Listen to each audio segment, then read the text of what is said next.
Bonjour, bonsoir à tous, c'est Komorebi. On se retrouve pour un nouvel épisode de la lumière pop de la semaine. Je suis content, j'enchaîne bien les enregistrements, ce qui fait que vous pouvez enchaîner quelques épisodes en fin de semaine à chaque fois. Là, vous aurez les épisodes 46 et 47 sûrs. L'épisode 48 que j'enregistre actuellement pour les semaines 24 pour les waouh, pour les œuvres que j'ai découvertes entre le 24 et le 30 novembre. J'ai également avancé les œuvres de cette semaine actuelle, histoire de faire le bon rythme. Je suis content. J'en avais marre de traîner comme ça. J'ai revu tout mon rythme de vie. Je suis couché plus tôt. J'ai l'impression de perdre du temps, hein, comme j'ai toujours imaginé. Mais en même temps, bah, le lendemain, je suis moins zombie, je m'en sors mieux au travail. Et le soir, bah, j'ai plus d'énergie et de motivation pour faire d'autres trucs. Donc là, c'est le temps de rattraper le podcast avec les quelques épisodes restants. Mais normalement, ça me laissera le temps de faire des lives dans la semaine. Et ça fait plaisir parce que ça manque de fou. Et ouais, c'est rigolo aussi, d'avoir eu là les 3 derniers jours, de la neige et du froid. Ça change un petit peu. C'est, violent à mon poste du matin, qui est lié à une grande porte, de garage que je dois ouvrir assez régulièrement pour accueillir les livreurs ou faire passer les techniciens. Heureusement, là, j'avais mon gros pull pour ce début de semaine, donc c'était très bien niveau chaleur. Je l'aurai pas en fin de semaine, ça va piquer un peu le poste du matin. Et pour l'escalade, bah, il fait toujours 10 dans la salle, mais il y avait des gens torse nu. Donc je pense que ça veut dire que c'est ok la chaleur. Qui se mettent pas torse nu par rapport à la chaleur de la salle, mais juste pour montrer leurs muscles. On sait pas. C'est difficile à dire. Séance qui était, bon, bah, brinque-ballante. Rien de spécial de mon côté, mais plaisir de revoir le groupe au complet. Voilà, voilà. Et globalement, c'est tout ce qu'il y a eu depuis le dernier enregistrement. C'est un peu ça, le truc d'enchaîner les épisodes. Il y a moins de blabla à dire, mais en même temps, bah, vous êtes plus là pour les œuvres que pour moi, mais moi, ça me fait plaisir de faire un petit chouille de journal, tu vois. On est en discussion à la chill. C'est comme ça que ça marche en date. D'abord, on parle un peu de soi, ensuite on parle. J'ai jamais été en date, ok? Je m'excuse d'avance pour la gueule qu'aura cet épisode.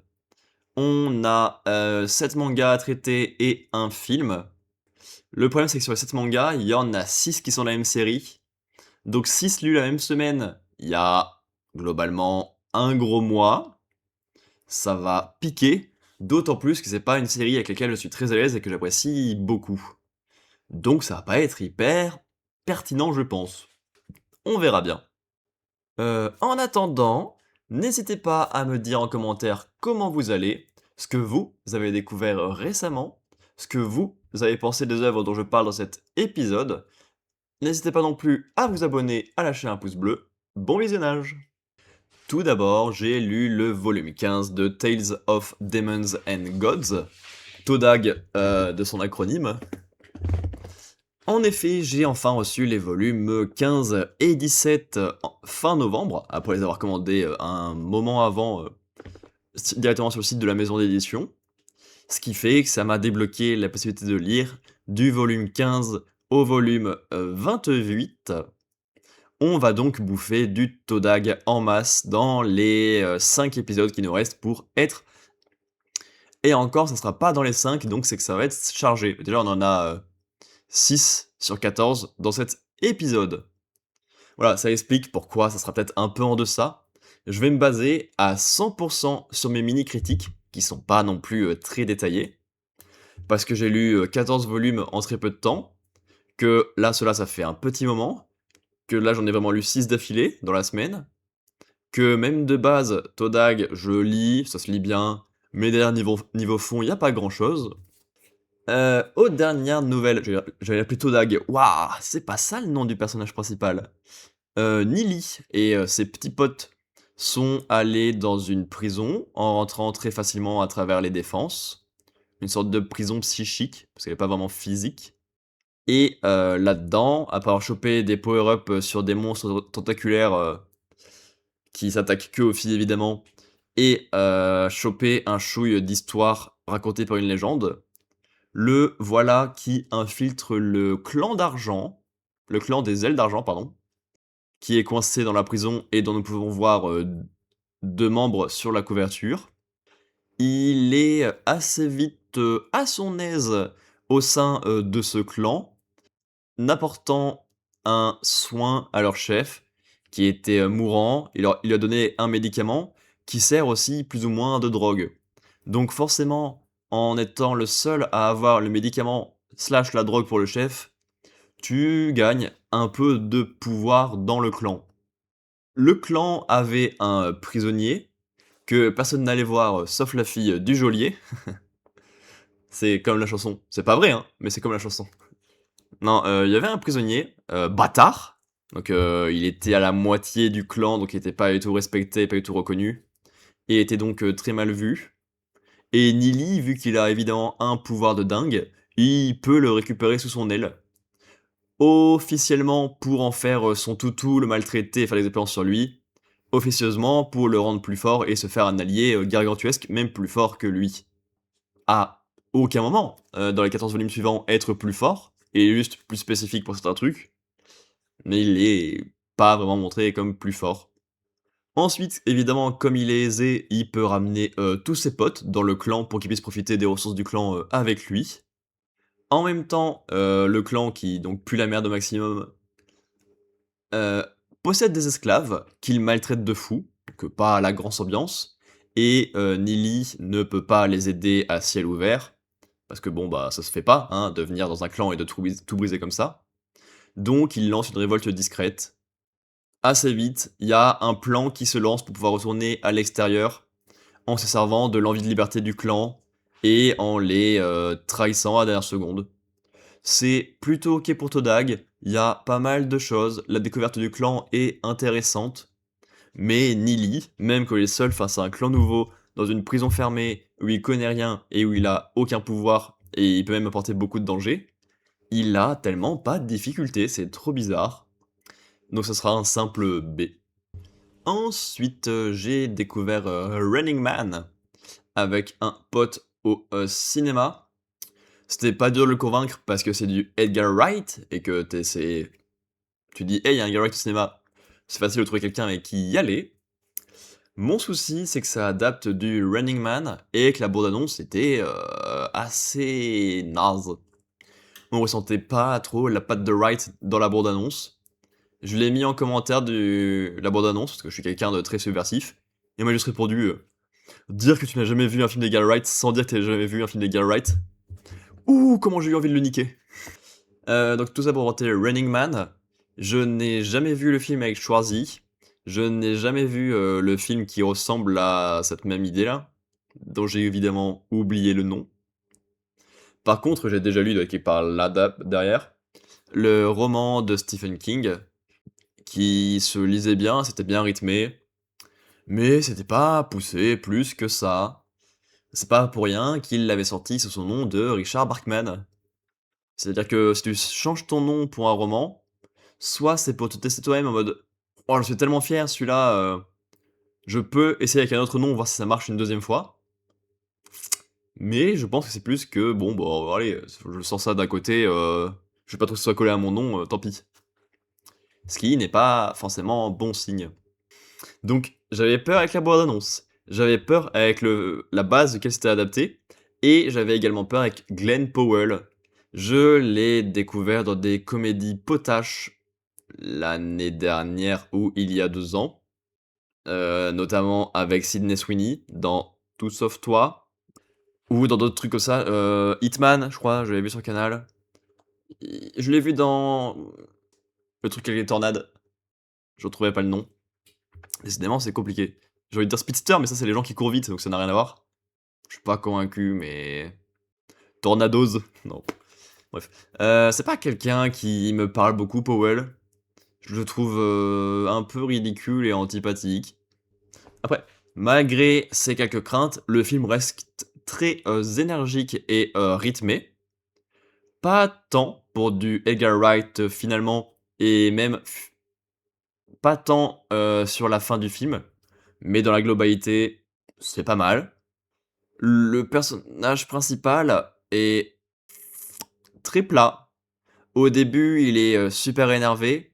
Dès qu'on lui parle, il y a tous ses vaisseaux sanguins qui se contractent. Il serre les poings, il fracasse des tables, il fracasse des vitres et une fois, que le Running Man se lance, disparaît totalement, son caractère énervé, alors que c'est ça qui permet de créer toute une grosse énergie sociale d'énervement pour détruire ce système. Alors, ça aurait été bien, hein, son énervement mal proportionné, mal visé, qui se transforme petit à petit en quelque chose de plus grand, de social et qui le dépasse. Ça aurait été bien. Le problème, c'est que il n'y a pas de transition entre les deux, que les deux sont pas liés et que lui n'a plus d'énervement. C'est donc assez dommageable. Et même ceux qui le chassent se servent pas trop de son énervement pour l'avoir. Ils lui font quelques mensonges, genre «Eh ouais, ta famille qu'on devait protéger, bah elle est morte MDR». Ça l'énerve un peu, mais du coup ça le rend juste plus violent contre eux. Et alors qu'ils sont déjà en position de force à la base, je suis pas bien, convaincu. C'est évidemment, énervé, politiquement, parce que tu as un jeu de masse à la con, où tu fais monter les faibles les uns contre les autres pour s'entretuer et se piéger, pendant que c'est les riches et ceux qui profitent du système qui récupèrent absolument tous les bénéfices. Mais bon, bah, hormis présenter ça, ça reste, super lisse et c'est assez dommageable. J'ai trouvé dommage aussi le fait que le peuple ne soit pas si dangereux que ça pour voir le principe. C'est-à-dire que tu dois te cacher de toute l'Amérique pendant 30 jours, mais hormis les chasseurs, il y a pas grand danger. Le peuple ne fait, pas grand-chose.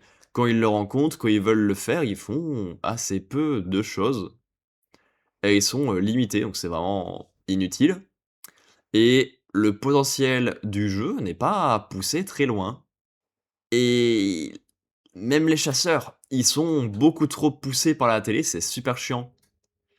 Dès qu'il y a pas de caméra, bon, bah, on laisse tranquille, on peut pas faire le grand final s'il y a pas de caméra. Et ce qui fait qu'ils font des erreurs dans tous les sens, se laissent beaucoup tranquille et essayent beaucoup de jouer sur, bah, des faux messages faits par IA, pas terrible. Et ce qui nous mène du coup à des retournements finaux, pas très intéressants, où bon, bah, il y a un personnage qui dévoile son identité, ça change pas grand-chose et ça a du sens vu que c'est le seul à avoir réussi. On fait changer, le discours par IA pour essayer de détruire, l'image du personnage. Mais bon, bah, comme il a croisé, 3 alliés dans toute sa course, ben, les 3 recréent la vérité et y arrivent à la partager à l'Amérique entière. C'est assez facile et décevant. Et pourtant, bah, j'ai passé un bon moment. C'était rythmé, c'était assez drôle, notamment, grâce au personnage joué par Michael Cera, qui me fait, beaucoup rire dans sa paranoïa et son anarchisme poussé, à gogo. Notamment, même si elle a pas grand sens et pas grand intérêt, la scène à la «Maman, j'ai raté l'avion», la grand-mère des personnages de Michael Cera et après, bon, il y a d'autres trucs qui marchent moins bien. Une scène, entière et bien longue où le personnage de Glenn Powell est, cul à l'air pendant qu'il essaie de s'enfuir. Ça peut arriver, hein, vu qu'on le poursuit non tout et n'importe qui à tout moment, mais vu que le film montre pas ça, c'est vraiment juste son cul et c'est bizarre. Pas mal terminer ma critique sur le cul de Glenn Powell. J'aime bien, j'aime bien. Ah, allez, mais du coup ça sera un A. Ensuite, j'ai lu le volume 16 de Tuodag, Tales of Demons and Gods. Bah, leur plan, il pue la merde, hein, finalement. Le douane Jian, qui l'a récupéré, là, le bâtard qui a été enfermé par le clan d'El d'Argent, et lui sont bah, extrêmement forts.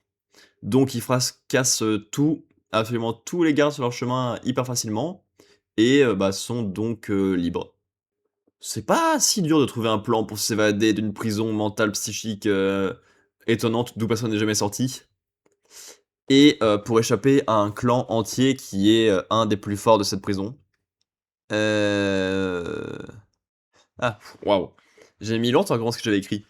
J'ai écrit course de fou ultra facile, virgule, cycle en boucle. Mais oui, c'est qu'il, vu qu'il est retour en ville, il peut faire des courses dans lesquelles il récupère des objets de dingue, mais personne ne se rend compte que c'est des objets de dingue parce qu'ils sont pas connus dans cette boucle, donc il les prend ultra facilement. Et bah, c'est pas très intéressant à voir et on est dans le même cycle trop relou en boucle. Objet tranquillement en ville parce qu'il a une bonne réputation et des bonnes connaissances, puis il part d'une zone méga dangereuse, dans laquelle il a finalement aucun danger et récupère tous les bonus possibles des trucs dangereux qui traînent. Et c'est ça, constamment, c'est pas très poussé.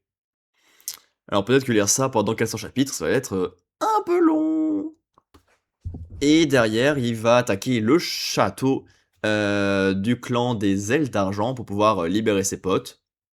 Heu, il le fait facilement, donc il peut partir avec ses potes. Donc bon, peut-être ce sera l'étape d'après qui sera difficile. Il affronte les gardiens du portail pour s'enfuir une dernière fois. Il le fait facilement. Peut-être qu'il va y avoir une étape supplémentaire qui va faire un peu de difficulté, que ça sera intéressant. Il tombe sur la fille du chef du clan des Ailes d'Argent. Un peu d'intérêt, un peu de difficulté, parce que, ben, c'était le personnage le plus intéressant du clan. Elle est un peu grise, à la fois intéressée par ce que Nili peut apporter, heu, tiraillée par ce qu'elle doit à son clan. Ça peut être intéressant de ce côté-là, à voir dans le volume suivant, parce que pour ce volume-là, c'est tout ce qu'on a. C'est long, c'est déjà vu, c'est absolument pas poussé dans les actions, et c'est absolument pas intéressant du tout sur les personnages ou sur le thème, parce qu'il n'y a ni l'un, ce n'est pas bien. Et pourtant, c'est un C et pas un D. Ensuite, j'ai lu le volume 17 de Todag, Tales of Demons and Gods. Heu, on y a oula, ça commence du coup, par la suite du combat contre la fille du chef et je suppose le chef aussi, puisque j'ai écrit qu'ils sont contre 2 adversaires. Le problème, c'est que, ben, ces 2 adversaires sont face à Douane, Jian et Nili, donc ils ne peuvent absolument rien faire. Et on se demande, comment ils ont pu mettre Douane Jin en esclavage et comment ils ont pu prendre le pouvoir dans la prison, parce qu'ils sont vraiment ridicules face à 2 gamins. Et au final, bah, ils arrivent à s'enfuir facilement sans que ça ait raconté grand-chose sur la libération de Douane Jian, de ceux qui font du mal à son image parce qu'il est pas à 100% dans un clan. Le groupe d'enfants se servent de toutes les informations qu'ils ont gagnées sur cette prison, en les partageant, pour, gagner extrêmement en prestige. Ça c'est malin, j'aime bien quand ils se jouent vraiment juste sur leur image, c'est pas trop mal. Et derrière, sans transition, aucune, on a 1 million de bêtes démoniaques qui viennent attaquer le village des... C'est Nili qui apporte un gigaplan et énormément d'objets de protection pour essayer de sauver et de protéger le plus de monde possible dans ce plan. Et donc, comme tout le monde le voit se donner à fond pour sauver plein de vies, c'est ce qui lui tient le plus à cœur, donc il peut donner tout ce qu'il a niveau énergie, niveau puissance, niveau plan, niveau objet qu'il a pu amasser. Et ça le fait gagner de fou en prestige. Être aussi héroïque directement devant tout le monde, ça fait gagner des pièces, bien évidemment. Et en plus de ça, on a un chouille de personnages. Si c'est le seul truc qu'on va voir, ça va être un peu galère. Avec les amourettes et le seigneur d'Illustria, on a quand même quelques petits trucs qui se passent, qui font un peu avancer le personnage dans ses relations avec les gens qu'il souhaite approcher et qui sont un peu réticents parce qu'il vient de nulle part. En vrai, ce volume-là se lit bien. Après, c'est pas la grosse lecture, ça va pas chambouler ma vie ni rien, mais ce volume-là se lit pas trop mal. Donc un B. Ensuite, j'ai lu le volume 18 de Todag, Tales of Demons and Gods. J'adore dire les noms en entier à chaque fois, ça me fait beaucoup trop rire. Il y a ces 2 meufs qui l'aident, Nili, au début du volume. C'est assez dingue de voir ça. Le voir ne pas faire attention aux monstres, ou du moins être dépassé par le nombre et par le fait d'avoir la tête absolument partout. Donc c'est cool de les voir toutes les deux se donner pour le protéger et enfin lui rendre un peu l'appareil. Malheureusement, on revient à la situation inverse un peu vite, parce que bon, ça serait dommage quand même de laisser un homme se faire défendre par 2 femmes pendant plus de quelques pages. Imagine quand ça fait 18 hommes qui protègent tout seuls absolument la Terre entière. Ça serait dingue qu'ils se fassent protéger un petit peu, tu vois. Et la partie avec les monstres prend, la grosse moitié du volume encore, ce qui nous donne une longue défense, jusqu'à ce qu'on ait un final de puissance, gargantuesque par, Nili et par le seigneur, d'Illustria. C'est un poil long parce que ça raconte quand même moins de choses que ce qu'on avait déjà vu dans le volume précédent. Au final, on se rend compte, on le savait déjà, mais on a la preuve par X, que, Illustria n'est pas prête à se défendre face à ce nombre de monstres multiplié par 100. Parce que là, ils étaient quand même bien fatigués et bien limite, même si bon, Nili aurait pu faire, largement plus encore. Mais il y a encore du boulot si on veut se protéger de, 100 millions de bêtes. Derrière, on a un peu de blabla avec les personnages et ça fait, plaisir. On a les 2 filles qui se battent pour, gagner, l'amour, de Nili. Mais, les 2 font de la merde qui, les desservent parce qu'elles ne se parlent pas et imaginent les envies de l'autre. Genre, «Oh non, il est amoureux de fou de l'autre, même si on est promis, et ben, je vais me saboter parce que, ben, faut laisser la place à ma concurrente». Ou un autre truc, «Ah bah, ils sont fiancés, donc moi j'ai aucune chance, faut que je disparaisse». Mais voilà, comme il y a aucune communication, bah, ça marche difficilement. Ensuite, j'ai trouvé ça, très gênant. Il a une alchimiste en allié depuis un bon moment maintenant. C'est une adulte, bien tassée, dira-t-on, par rapport à lui et pendant, qu'il dort à côté d'elle, elle est en mode: «Oh, j'aimerais trop me le faire là, si j'étais plus jeune là!» C'est bon, plutôt, gênant, j'ai envie de dire comme scène et volume se termine sur le fils adoptif, du seigneur qui lui fracasse le corps. En vrai, c'est un volume, plutôt rempli, alors qu'il a une bonne moitié dans un combat bien chiant. Le reste est plutôt cool, il y a des personnages qui bougent, il se passe des choses, c'est pas que sur Nili, ça tourne autour de lui, mais c'est pas que sur Nili. Et j'ai envie de dire, enfin! Donc ensuite, j'ai lu le volume 2 des Montagnes Hallucinées, de la collection Les Chefs-d'œuvre de Lovecraft, bien évidemment. Et au final, alors que c'était pas non plus exceptionnel, j'ai préféré le volume 1. Là, c'est un peu trop en face à face, un peu trop direct, mais bon, bah, c'est moins mon délire. Les personnages survivants, après avoir découvert, les cadavres de leurs camarades et quelques obstacles sur la route, foncent, très vite dans les montagnes qu'ils voyaient, extrêmement au loin depuis le début et donc comme ça, ils peuvent, découvrir le peuple qui y habitait, leurs coutumes, ce qui leur tenait à cœur, pas mal de choses sur eux. Ils découvrent leur histoire, de leur création, à leur montée en puissance, à leur fin et les dangers, précédents qui ont réussi à mettre fin à ceux-ci, alors que c'est quand même largement supérieur à des humains. Mon souci, c'est que, Lovecraft, il est quand même moins fort dans son univers et dans ses intrigues, au niveau de l'explication et du concret. Il est fort dans l'ambiance et dans le fait de créer des mystères. Les explications et avoir les choses en face, c'est souvent assez mou et assez décevant. Nos personnages découvrent une créature encore vivante qui est assez terrifiante. Là, pour le coup, le visuel apporte, quand même un sacré panache, au fait de montrer quelque chose, que ça en direct et là-dessus, pour le coup, ça fait quand même assez peur sans être ridicule. Mais bon, bah, ça pousse, à fuir, à devenir fou et ça arrête, absolument tout. Le volume est donc quand même globalement beaucoup plus simple, beaucoup plus basique et forcément beaucoup moins intéressant. Il y a pas de mystère, il y a plus de trucs liés aux montagnes et au Groenland, non pas du tout et au pôle où ils sont. Il y a juste une montagne qu'ils découvrent et ils découvrent une civilisation dedans, la civilisation qui les a détruites et ils la rencontrent et après c'est fini. Les designs sont plutôt cool, ça je prends, au niveau visuel ça marche toujours bien, et dans le style du dessin et dans le design des créatures.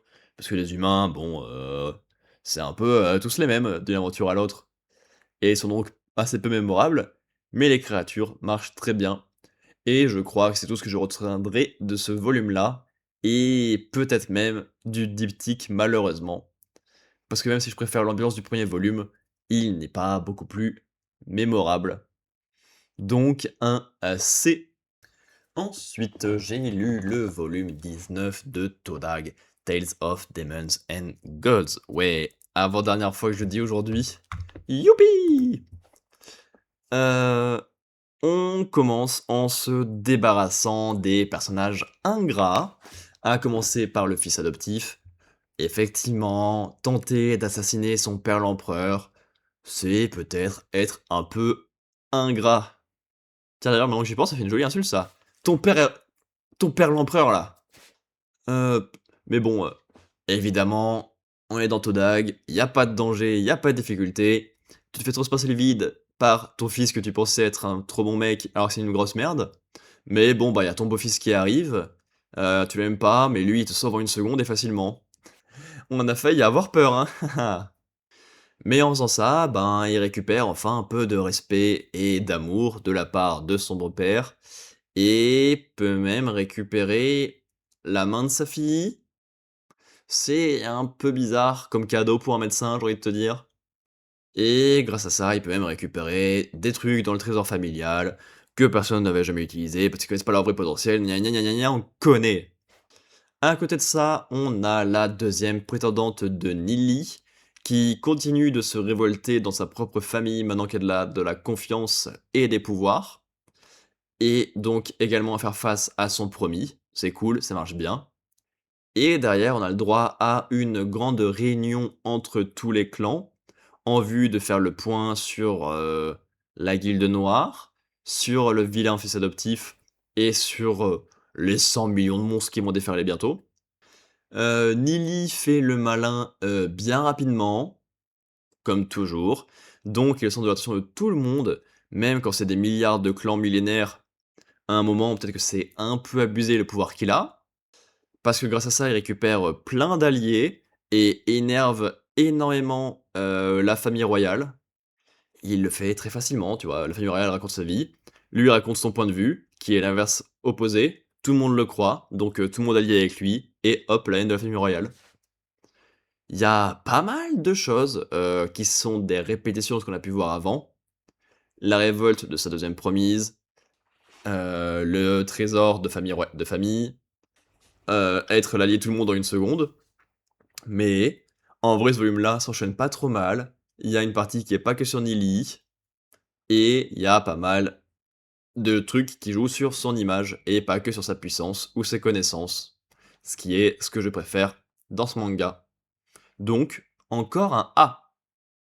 Et enfin, j'ai lu le volume 20 de Todag, Tales of Demons and Gods. Je trouve le dessin particulier dans ce volume-là. On reconnaît le style global, mais les traits me paraissent plus épais et plus brouillons. C'est assez étonnant pour un manga qui est donc 100% dessiné par ordinateur, vu les couleurs, les formes et le rythme et le format. Mais bon, ça n'empêche pas de kiffer ce qui se passe. On a la suite, comme j'ai écrit dans mon fichier, de la réunion de tous les clans. Donc ça se répète un petit peu, c'est long, ça traîne. Allez, s'agirait d'être rythmé. C'est fou, hein, les sujets s'enchaînent de fou, mais dans les sujets, ça se traîne le cul. Peut-être parce que ça essaye de faire long et profond, alors que c'est court et pas profond ce qu'il y a à raconter. Peut-être que ça vient de là le problème de rythme. Je sais pas. Le but, c'est de garder la famille royale enfermée avec eux pour les occuper et essayer qu'ils partent dans leur plan. Mais elle attaque quand même discrètement la réunion en faisant intervenir la Guilde Noire. C'est-à-dire que ben, la Guilde Noire arrive et fait «Ah, on vient vous attaquer!» Et Nili fait «C'est à cause d'eux», et voilà, c'est fin de leur discussion. C'est bon, bah, pas très poussé. Et ensuite, on a un truc qui me questionne énormément sur les vrais gros sujets. On a toujours le patriarche de la famille royale qui fait le malin en mode qu'est-ce que c'est cette guilde noire, qu'est-ce qui se passe, on est en danger, au secours. Et Nili apporte quelques phrases logiques sur pourquoi est-ce qu'ils feraient ça et pourquoi c'est eux, mais sans apporter la moindre preuve.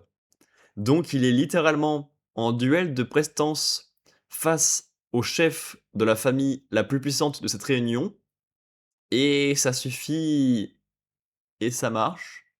C'est assez bizarre. Derrière, on a un combat en 3v3, plutôt puissant, plutôt impressionnant, pas très intéressant ce que ça raconte. Ça a du mal à allier, choses à raconter et combat dans ce manga. Et oh mon Dieu! Est-ce que son beau-père, le seigneur d'Elythria, est encore en danger de mort? Est-ce qu'il va vraiment mourir? Quelle question de fou! Et on a un nouveau méchant qui apparaît à la fin du volume, parce qu'évidemment, il y en a pas assez. Alors, si, il y en a assez des méchants. Après, des puissants, il y en a pas beaucoup effectivement, vu que Nili est un rouleau compresseur. Je veux dire, et les rouleaux compresseurs, c'est pas très intéressant, mais ça dépend comment tu l'écris, je pense. Donc volume étrange visuellement et pas très passionnant. Et voilà la fin de cet étrange épisode, globalement en demi-teinte. Trop hâte de parler des 8 volumes restants au Todag là, c'est trop ma série préférée. Ça c'est mon esprit de débile hein. On m'a offert entre 1 et 3 tomes à un anniversaire. Comme ça un bon pote, j'ai suivi un petit peu plus. Et je suis en mode, maintenant que j'ai commencé, je continue hein. Parce que le problème c'est que j'en suis à 28 volumes, qu'il y en a pas énormément que j'ai vraiment apprécié. Et qu'on n'est pas sorti de l'auberge parce qu'il y a plus de 400 chapitres actuellement, et que là on en est à 100 et quelques je crois, dans les volumes. Peut-être qu'il faudrait que j'arrive à combattre mon esprit qui me pousse à ne pas abandonner. J'espère que cet épisode vous aura plu. N'hésitez pas à me partager en commentaire comment vous allez, ce que vous avez découvert récemment, ce que vous avez pensé des œuvres dont je parle dans cet épisode. N'hésitez pas non plus à vous abonner et à lâcher un pouce bleu. J'ai traîné de fou pour l'enregistrement. J'ai enregistré 55 minutes entre les pauses tranquillou entre chaque tome et un appel du padre. Je pense que si on a 30 minutes déjà d'épisode, on sera très large. C'est fou de travailler aussi lentement et de laisser autant de gras passer. On va voir si j'arrive à faire un autre épisode d'ici la fin de la semaine, mais ça me paraît dur. Attends, parce que là les épisodes ils sortent dimanche, samedi, vendredi. Il faut que j'en fasse un autre demain. Bah non, si je le fais demain, il sortira pas. Donc non, c'est la fin pour cette semaine. On se retrouve minimum dimanche prochain 15h, peut-être plus tôt pour ce nombre d'épisodes que j'ai fait. Mais on avance bien sur le retard, ça fait plaisir. Il n'en reste plus que 5 pour être à jour pour l'instant. Plus possiblement un bonus pour 2025. On verra bien. D'ici là, portez-vous bien, faites-vous plaisir. À Comoré bientôt!